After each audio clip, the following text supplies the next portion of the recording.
जी हे थी वियो तैयार ऐं बिल्कुलु ईअं ई ॿिया रेडी कंदासीं।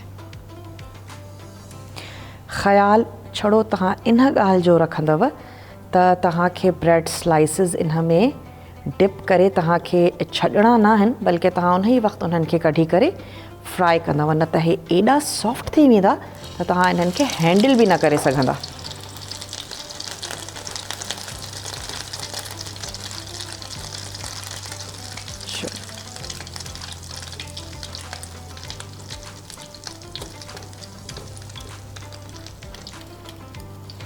थोड़ी बाहि खे बि तेज़ था कयूं।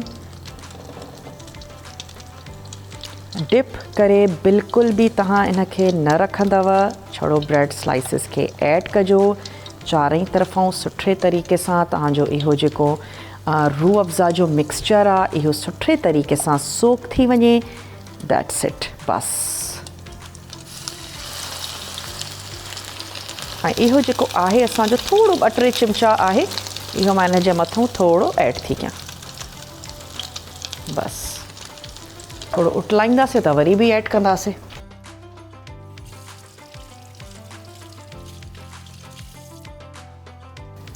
रहमते रमज़ान जी स्पेशल ट्रांसमिशन तव्हांजे लाइ जारी ओ सारी आहे।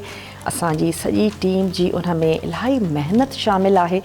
यकीनन तव्हांखे सुठी लॻंदी हूंदी, तव्हां ॾिसंदा हूंदा, तव्हांजे मालूमात में बि इज़ाफ़ो थींदो हूंदो, सबा जी ज़बरदस्त चिट चैट ॻाल्हियूं ॿोलियूं ऐं इन सां गॾोगॾु असांजी कुकिंग रेसिपीज़। मुंहिंजी इहा ई कोशिशि रही त सहर, इफ़्तार, ईद जे हवाले सां तव्हांजे लाइ ज़बरदस्त रेसिपीज़ हुजनि। यकीनन तव्हां ट्राई कयो पिया, तव्हांखे सुठियूं लॻनि थियूं, तव्हांजो फीडबैक असांखे मिली रहियो आहे।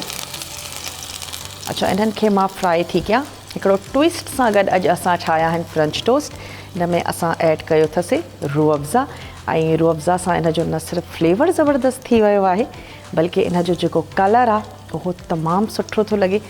गेह में तव्हां इन खे फ्राई कजो ऐं गेह में तमामु बहितरीनु टेस्ट ईंदो आहे। मोस्टली जेके बि असांजा मिठा खाधा आहिनि उन्हनि खे जेकॾहिं हलवो था ठाहियो, शाही टुकड़ा आहिनि, फ्रेंच टोस्ट आहे, उफराटा आहिनि, ऐं निहारी थी वई, बिरयानी आहे, जेके असांजा खाधा आहिनि इहे अञा बि मज़ेदार थींदा आहिनि जेकॾहिं तव्हां इन्हनि खे गेह में तयारु कयो।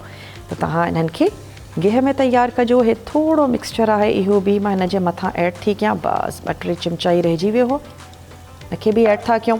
सुठे तरीक़े सां ॿिन्हिनि तरफ़ां फ्राई कंदासीं ऐं उन खां पोइ तव्हां जेकॾहिं तव्हां कॾहिं ट्राई न कया आहिनि, तव्हां ज़रूरु ट्राई करे ॾिसिजो।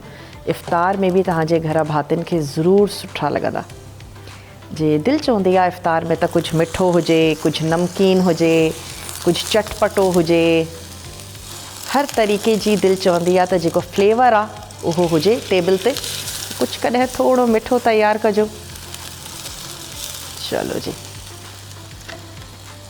बसि हे थोरो इनखे कलर अञा था ॾियूं। हिकु दफ़ो ॿीहर तव्हांखे स्पॉन्सर्स जा नाला मां ॿुधाईंदी हलां। तलो कुकिंग ऑयल ऐं बनस्पति गिहु, इन सां गॾोगॾु हमदर्द जो रूह अफ़ज़ा, हमदर्द जा असांजा स्पाइस मिक्स आहिनि, ऐं इन सां गॾोगॾु मेज़बान प्रीमियर डस्ट, टपाल जी चांहि आहे। पंहिंजे रंग, ख़ुशबू ऐं ज़ाइक़े जे करे सिंध भर में नंबर 1 चांहि आहे। तमामु बहितरीनु चांहि आहे, एनर्जेटिक करे थी वञे, तव्हांजूं अखियूं खुली थियूं पवनि जॾहिं इफ़्तार खां बाद में स्पेशली असां चांहि जो कोप पीऊं था त बसि मज़ो अची थो वञे। चलो, हिन तरफ़ों बि थोरो अञा बि मां फ्राई कंदमि। हाणे बाहि जेका आहे असां हिनजी कयूं था बंदि। तलो बनस्पति गिह में असां इनखे तयारु कयोसीं, ठाहियोसीं। अच्छा, हे जेको असां तयारु कयो आहे न, इन जे मथां मां थोरो अञा रूह अफ़ज़ा ऐड था कयूं। हमदर्द जो रूह अफ़ज़ा बसि थोरो शामिल कंदासीं। इन सां जेको फ्लेवर आहे उहो असांजे इन्हनि जो अञा बि वधी वेंदो। चलो, ऐं इहे बि कढी करे डिश आउट था कयूं।